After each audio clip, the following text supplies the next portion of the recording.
Hello guys, this is Sunita. Welcome to your class. और tenses के बाद आज मैं आप लोगों के लिए वॉइसेस लेके आई हूँ। आज हम लोग वॉइस स्टार्ट करने जा रहे हैं। ओके, आई होप टेंसेस आपको अच्छे से आ गए होंगे, और अगर टेंसेस आ गए हैं तो चलिए नेक्स्ट स्टेप हम वॉइसेस की तरफ बढ़ाते हैं। ठीक है, सबसे पहले अब देखो गाइस, वॉइसेस अगर हमें करने हैं तो हमें सबसे पहले क्या करना पड़ता है कि हमें थ्री स्टेप्स होते हैं हमारे पास। वॉइसेस एक सेंटेंस कोई भी है, suppose he writes a letter. अगर मुझे इस सेंटेंस का वॉइस चेंज करना है तो मुझे क्या करना पड़ेगा, मुझे 3 स्टेप्स फॉलो करने पड़ेंगे। ओके, और वो 3 स्टेप्स कौन कौन से हैं? आपको टेंस कितने आते हैं, कौन सा टेंस आपको आइडेंटिफाई करना आता है नहीं आता है, दैट्स अ डिफरेंट थिंग। हमें 3 स्टेप्स फॉलो करने होते हैं और वो बहुत इंपॉर्टेंट है। स्टेप बाय स्टेप चले चलते हैं। फर्स्ट ऑफ ऑल हमें क्या करना होता है, हम आइडेंटिफाई करना होता है कि कौन सा हमारा सब्जेक्ट है, कौन सी हमारी हेल्पिंग वर्ब है, कौन सी हमारी मेन वर्ब है और कौन सा हमारा ऑब्जेक्ट है। Okay, so this is my subject, here is my verb and here is my object. Okay, so मेरा फर्स्ट स्टेप हो गया है। My second step will be, मेरा सेकेंड स्टेप क्या होगा, मैं सब्जेक्ट को यहाँ लेके आऊंगी और ऑब्जेक्ट को यहाँ लेके आऊंगी। तो लेके आते हैं। मेरा फर्स्ट स्टेप, सेकंड स्टेप है मेरा अ लेटर। ओके, यहाँ पे मैंने स्पेस छोड़ा बीच में वर्ब के लिए और हेल्पिंग वर्ब के लिए, और मैंने सब्जेक्ट से पहले क्या किया, बाय का यूज कर दिया। ओके, बाय एंड ही का। अब देखो वॉइसेस में हमारे पास क्या होता है कि जब हमारा सब्जेक्ट का काम करता है तो वो सब्जेक्टिव केस में होता है, लेकिन जब यही सब्जेक्ट ऑब्जेक्ट की जगह आ जाता है तो क्या हो जाता है, ये ऑब्जेक्टिव बन जाता है।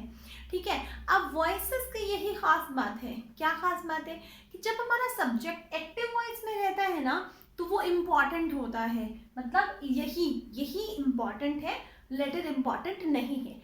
लेकिन जब हमें कहना हो कि लेटर जो है ना वो ज्यादा इंपॉर्टेंट है लिखने वाले से, तो हम क्या कर देते हैं, हम वॉइस चेंज कर देते हैं। तो अब इस केस में जब हमने पैसिव वॉइस को चेंज कर दिया, इस केस में क्या हो गया, हमारे पास a letter is more important than the writer. जो लेटर है वो लिखने वाले से ज्यादा इम्पॉर्टेंट है। ठीक है, तो हमने क्या कर दिया यहाँ पे, ये सब्जेक्टिव केस था। जब आप लोगों ने प्रोनाउंस किए होंगे तो उसके अंदर सब्जेक्टिव और ऑब्जेक्टिव केसेस आते हैं। जैसे सब्जेक्टिव केसेस होते हैं personal pronouns. Okay, he she it.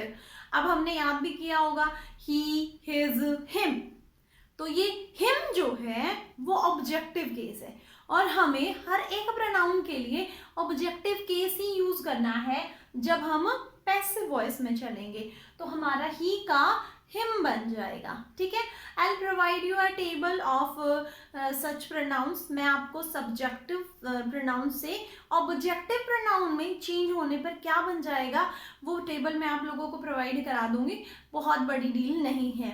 ठीक है, तो अब मैंने क्या किया, बाय प्लस सब्जेक्ट, तो ही का मेरा बन गया him. My 2 steps are completed, मेरे 2 स्टेप्स बिल्कुल कंप्लीट हो गए हैं। ठीक है, अब जो मेरा थर्ड स्टेप क्या आता है कि अगर हमारा एक्टिव वॉइस है तो उसमें क्या होता है, हमारे पास 2 टेंसेस ऐसे हैं जिनका हम बिना हेल्पिंग वर्ब के हम सेंटेंसेस बना सकते हैं।